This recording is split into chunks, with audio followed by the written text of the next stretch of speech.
Kita ketahui stabilitas rupiah dan kondisi perekonomian kita sebagai besar dipengaruhi oleh keputusan Bank Sentral Amerika, yaitu The Fed. Keputusan suku bunga mereka dapat memicu arus modal masuk, namun di sisi lain juga bisa meningkatkan harga kebutuhan pokok. Jadi dalam video ini kita akan membahas tuntas semua masalah ini.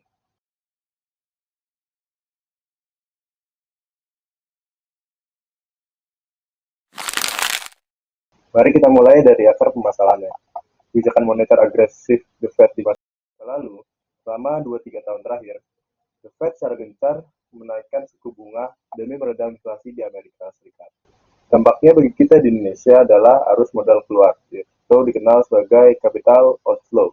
Karena suku bunga di AS tinggi, jadi para investor ini menarik dananya dari negara berkembang. Seperti kita, nah untuk memarkirkan aset yang dianggap lebih aman dan berbunga tinggi, yaitu di AS. Sebagai nahkoda moneter Indonesia, Bank Indonesia menjalankan policy mix atau bauran kebijakan yang terukur. Fokusnya adalah mengelola BI rate, suku bunga acuan kita.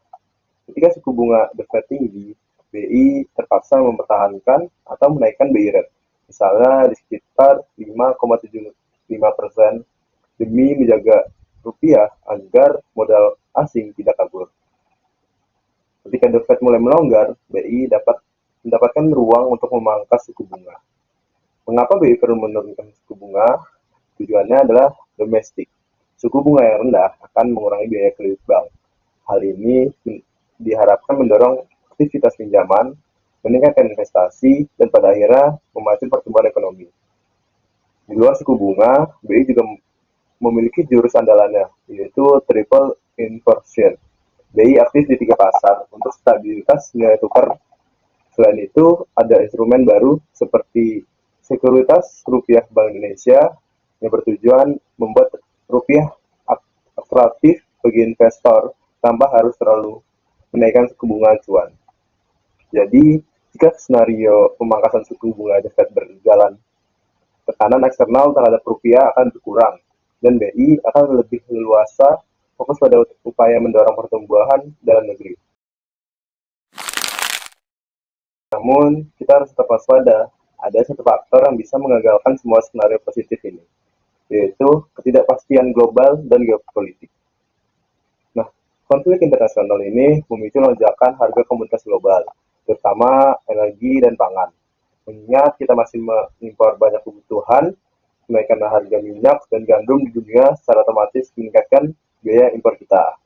Ini adalah dampak langsung terhadap uang kita. Jika rupiah tertekan karena harus membeli komoditas impor yang mahal, biaya operasi dan harga jual produk di pasar domestik seperti harga tepung, terigu, dan BBM akan terus meningkat. Disinilah pemeran pemerintah, yaitu mengambil peran sebagai shock absorber atau peredam kejut. Pemerintah menggunakan APBN untuk memberikan subsidi energi dan belanja sosial. Ini adalah upaya untuk menahan laju inflasi agar daya beli masyarakat tidak tergerus. Intinya sih, perekonomian kita berada di persimpangan. Sinyal positif dari The Fed, tapi resiko juga tinggi dari geopolitik. Stabilitas rupiah adalah hasil dari koordinasi antara BI, Kemenku, dan pasar global.